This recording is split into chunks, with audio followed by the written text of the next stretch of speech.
اعوذ باللہ من الشیطان الرجیم بسم اللہ الرحمن الرحیم اللہم صلی علی سیدنا و مولانا محمد و علی آل سیدنا و مولانا محمد مبارک وسلم صلی علیہ. بسم اللہ الرحمن الرحیم.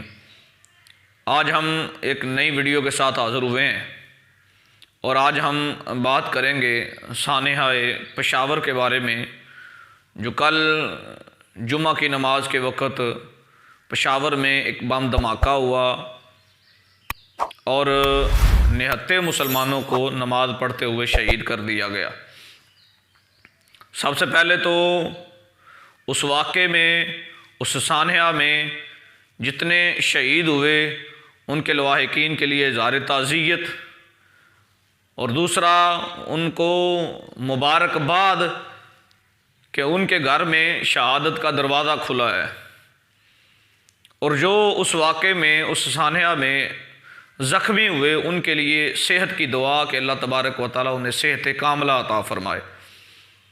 اور تیسرا اس واقعے پر اظہار ندامت، اظہار مذمت کہ جب بھی ملک پاکستان ترقی کی طرف گامزن ہوتا ہے تو ایسے واقعات روح پذیر ہونا شروع ہو جاتے ہیں اور ملک پاکستان کے امن کو خراب کیا جاتا ہے، اسلام کو بدنام کرنے کی کوشش کی جاتی ہے. اور آپ نے بخوبی دیکھا ہوگا اور اندازہ لگایا ہوگا کہ کئی ایسے واقعات ہیں ملک پاکستان میں جہاں حملہ نمازیوں پہ ہوا ہے.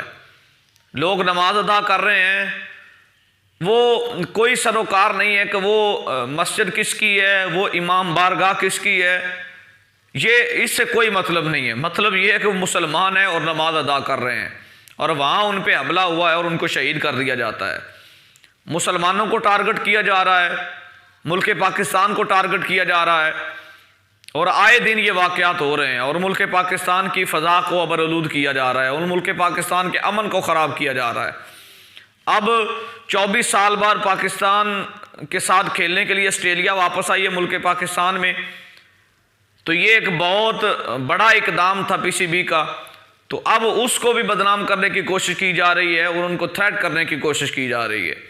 ایسے واقعات سے بات یہ ہے کہ جو پچھلے واقعات ہوئے ہیں، ایسے سانحہ جو ہوئے ہیں، جو دھماکے کی صورت میں روح پذیر ہوئے ہیں، ان کی رپورٹس کدھر ہیں؟ یہ حکومت پاکستان سے سوال ہے اور ہر ایک شہری کا یہ سوال ہے کہ ان کی رپورٹس کدھر ہیں، کہ ان کے ذمہ داران کون تھے. جب تک آپ رپورٹ عوام الناس کے سامنے نہیں لے کے آئیں گے تب تک یہ واقعات رکنے کا نام نہیں لے سکتے. اور اگر دوسری بات، اگر آپ ایک عام شہری کو اس قابل نہیں سمجھتے کہ اس کے سامنے رپورٹس لائی جائیں، اس کے سامنے ڈیٹیل لائی جائیں ان مجرموں کی جنہوں نے یہ سانحہ کیا ہے اور جنہوں نے ایسا اقدام اٹھایا ہے، تو آپ کم از کم ان مجرموں کو سزائیں تو دے سکتے ہیں کہ نہیں. جب تک سزاؤں کا معیار ملک پاکستان میں بلند نہیں ہوگا اور امیر اور غریب کے لیے ایک قانون نہیں ہوگا سزاؤں کا، تب تک یہ واقعات رکنے کا نام نہیں لے سکتے اور تب تک یہ واقعات پاکستان میں نہیں رک سکتے جب تک آپ سزاؤں کا معیار بلند نہیں کر لیتے. آپ جب سزائیں دینا شروع کر دیں گے اور جو اس کے ذمہ داران ہیں ان کو سامنے لائیں، رپورٹ تیار کریں کہ اس کے ذمہ داران کون ہیں، سی سی ٹی وی فوٹیج آپ کے سامنے ہیں، ویڈیوز آپ کے سامنے ہیں، ان سے پکڑیں لوگوں کو اور سامنے لے کے آئیں کہ ان کے پیچھے کون ہے جو ملک پاکستان کی فضا کو ابرآلود کرنے کی کوشش کر رہا ہے، جو امن کو خراب کرنے کی کوشش کر رہا ہے، جو اسلام کو بدنام کرنے کی کوشش کر رہا ہے. کیا ہم شریعت کی روح سے کیا حوالے دیں کہ ایک انسان کو قتل کرنا پوری انسانیت کو قتل کرنا ہے؟ کیونکہ جو یہ واقعات کر رہے ہیں ان کا دین ایمان سے دور دور کا تعلق نہیں ہے. وہ تو جہنم کا ایندھن بنیں گے جو ایسے انسانیت کو قتل کر دیتے ہیں اور لوگوں کو نماز پڑھتے ہوئے شہید کر دیتے ہیں. ان کو اس سے کوئی سروکار نہیں ہے کہ کائنات کے رسول صلی اللہ علیہ وآلہ وسلم نے انسانیت کا درد کتنا بیان فرمایا ہے اور حضور نبی کریم رؤوف الرحیم نے ایک انسان کا قتل کرنا پوری انسانیت کا قتل کرنا قرار دیا ہے. اس سے کوئی سروکار نہیں ہے انہیں.